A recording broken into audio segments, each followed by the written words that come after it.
20 वर्ष, एक पूर्ण जनरेशन बदलतं इतका वेळ. इतक्या मोठ्या गॅप नंतर जेव्हा तुम्ही परत एकदा कॉन्टिनेंटल स्टेजवर एंट्री करता, तेव्हा तो फक्त कमबॅक नसतो, ते एक स्टेटमेंट असतं. आणि हे स्टेटमेंट आलं आहे Indian women's national under 20 football टीमकडून, ज्यांनी AFC under 20 women's Asia cup 2026 साठी क्वालिफाय करून इंडियन फुटबॉल हिस्ट्रीमध्ये एक पॉवरफुल चॅप्टर लिहिला आहे. पण ही स्टोरी फक्त एक क्वालिफिकेशनची नाही, ही एक शांतपणे लढली गेलेली अशी संघर्षाची कहाणी आहे, जिथे स्पॉटलाइट नव्हतं पण स्वप्न होती. एशियामध्ये फुटबॉलची लेवल खूप हाय आहे. जापान, साऊथ कोरिया, चायना सारख्या टीम्स युथ लेवल पासून वर्ल्ड क्लास सिस्टम डेव्हलप करतात. त्यांच्यासमोर इंडियासाठी कम्पीट करणे म्हणजे फक्त मॅच जिंकणे नाही, तर मोठ्या लेवलवर गॅप फिल करणे होतं. 2000च्या सुरुवातीच्या काळात इंडिया या कॉन्टिनेंटल स्टेजवर दिसली होती, पण त्यानंतर 2 दशक ही टीम या लेवल पासून दूर राहिली.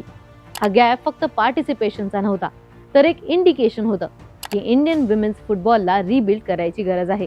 इन्फ्रास्ट्रक्चर कमी, एक्सपोजर लिमिटेड आणि सगळ्यात मोठं चॅलेंज कंटिन्युटी. टॅलेंट होतं, पण त्याला नर्चर करायला स्ट्रॉंग पाईपलाईन नव्हतं. ग्रासरूट लेवलवर ऑर्गनाइज स्ट्रक्चर नसल्याने अनेक टॅलेंटेड प्लेयर्स सिस्टममध्ये टिकून राहू शकत नव्हते. पण काही गोष्टी टाइम घेतात आणि त्यात चेंज निश्चित असतो. लास्ट काही वर्षांमध्ये ऑल इंडिया फुटबॉल फेडरेशनने युथ डेव्हलपमेंटवर फोकस वाढवला. अकॅडमीज इस्टॅब्लिश झाल्या, स्काउटिंग बेटर झालं आणि सगळ्यात इम्पॉर्टंट म्हणजे प्लेयर्सला इंटरनॅशनल एक्सपोजर मिळायला सुरू झालं. फ्रेंडली मॅचेस, एक्सपोजर टूर्स आणि स्ट्रक्चर्ड ट्रेनिंग प्रोग्राम्समुळे प्लेयर्सला फक्त प्रॅक्टिस नाही, तर मॅच टेम्परमेंट डेव्हलप करायला मदत झाली. हळूहळू पिक्चर चेंज होत गेलं. फिटनेस स्टँडर्ड्स इम्प्रूव्ह झाले, टॅक्टिकल अवेअरनेस वाढलं आणि टीम एक युनिट म्हणून खेळायला लागली.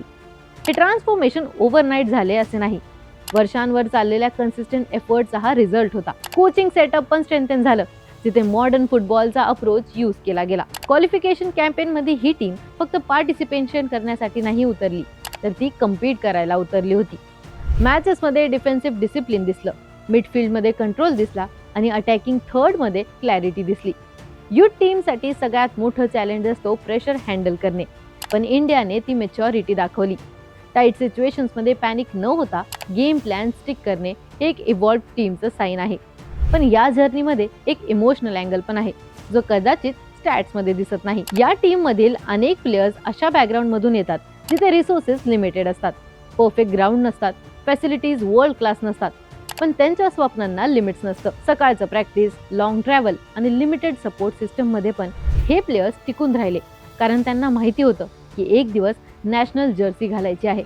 आणि कदाचित त्यामुळेच हे क्वालिफिकेशन इतके स्पेशल आहे, कारण ही फक्त फुटबॉलची गोष्ट नाही, तर जिद्द आणि संघर्षाची कहाणी आहे. आता या अचीवमेंटचा इम्पॅक्ट बघूया. हे क्वालिफिकेशन इंडियन विमेन्स फुटबॉलसाठी एक कॉन्फिडन्स बूस्टर आहे. यंग गर्लसाठी हा एक स्ट्रॉंग मेसेज आहे की इंटरनॅशनल स्टेजवर पोहोचणे पॉसिबल आहे. AFC under 20 women's Asia cup 2026 सारख्या टुर्नामेंट्समध्ये एशियाच्या टॉप टीम समोर खेळायला मिळणार आहे, ज्यामुळे प्लेयर्सचं डेव्हलपमेंट फास्ट होणार. या टीम मधील प्लेयर्स पुढील सिनियर नॅशनल टीमचा कोर बनून इंडियाला रिप्रेझेंट पण करू शकतात. पण या स्टोरीचा नेक्स्ट चॅप्टर अजून चॅलेंजिंग असणार आहे. एशिया कप मध्ये कॉम्पिटिशन खूप हाय असणार आहे. जापान, कोरिया, चायना सारख्या टीम्स टेक्निकली, फिजिकली आणि टॅक्टिकली स्ट्रॉंग आहेत. इंडियाला फक्त पार्टिसिपेशन नाही, तर कम्पीट करायचं आहे आणि त्यासाठी कन्सिस्टन्सी मेंटेन करावी लागेल. एक गोष्ट निश्चित आहे की ही टीम आता अंडरडॉग नाही, ही टीम एक प्रोसेस मधून गेली आहे, जिथे बेसिक स्ट्रॉंग झाले आहेत. आता गरज आहे एक्झिक्युशनची, बिग स्टेजवर परफॉर्म करायची. 2 दशकांनंतर मिळालेला हा मोमेंट फक्त एक माइलस्टोन नाही, तर एक स्टार्टिंग पॉइंट आहे. इंडियन विमेन्स फुटबॉल आता बॅकग्राऊंड मधून बाहेर येतोय, स्पॉटलाइट मध्ये येतोय आणि हा राईज फक्त एक टीम पुरता लिमिटेड नाही, तर एक मूव्हमेंट बनायचा पोटेन्शियल ठेवतो. आता ही अंडर 20 टीम एशिया कप मध्ये फक्त पार्टिसिपेशन पुरती थांबणार का, की यावेळेस इंडियासाठी एक नवी आयडेंटिटी क्रिएट करून पुढच्या दशकात डॉमिनन्सचा फाउंडेशन ठेवणार? तुमचे थॉट्स आम्हाला कमेंट्समध्ये कळवा आणि अशाच क्रीडाविषयक ट्रेंडिंग अपडेटसाठी AGC स्पोर्ट्सला सबस्क्राईब करायला विसरू नका.